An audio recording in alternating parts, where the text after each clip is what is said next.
कवन नगरिया बजवा बाजऊ हरदिया तोरा लागोगे। कवन नगरिया बजवा बाजऊ हरदिया तोरा लागो हरदिया तोरा लागोगे। जानूगे सुनी के कर जा हमर फाटो दरदिया कोई नहीं बाटो होगे। जानूगे सुनी के करे जा हमर फाटो दरदिया कोई नहीं बाटो होगे। पूर्व नगरिया बजवा बाजऊ हरदिया हमारा लागो हरदिया हमारा लागो हो रे। सोना रे घरवा के लोगा बही मनामा मड़वा बही डाटो रे। सोना रे घरवा के लोगा बही मनामा मड़वा बही डाटो रे।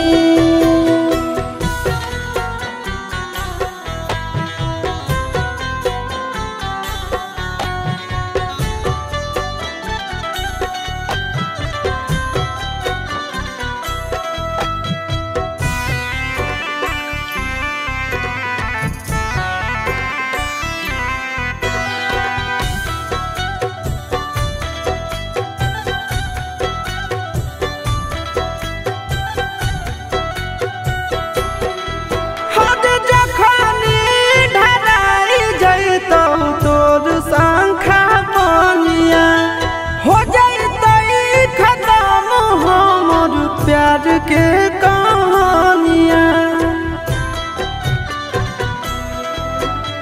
बुझे मजबूरी नहीं है हमर कसूर रे। इहे शायद होते भगवान के मंजूर रे। काठ के करे जावा बनाइले नी दया नहीं आवोगे। जानूगे सुनी के करे जा हमर फाटो दरदिया कोई नहीं बाटो होगे।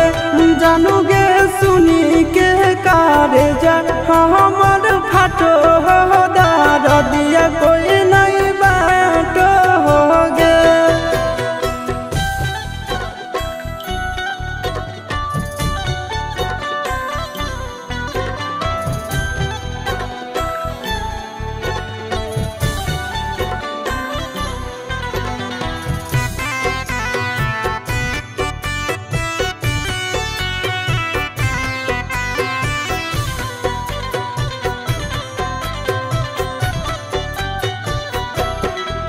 आगे तोरे नाम धड़को है दिल के धड़कनवा।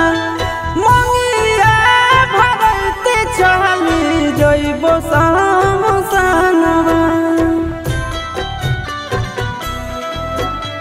के कर दिए तो सही है किस्मत के खेला। भूल जाई है आशीष नंदन अमन याल बेला। तोरा बिना हमरो कुछ न भा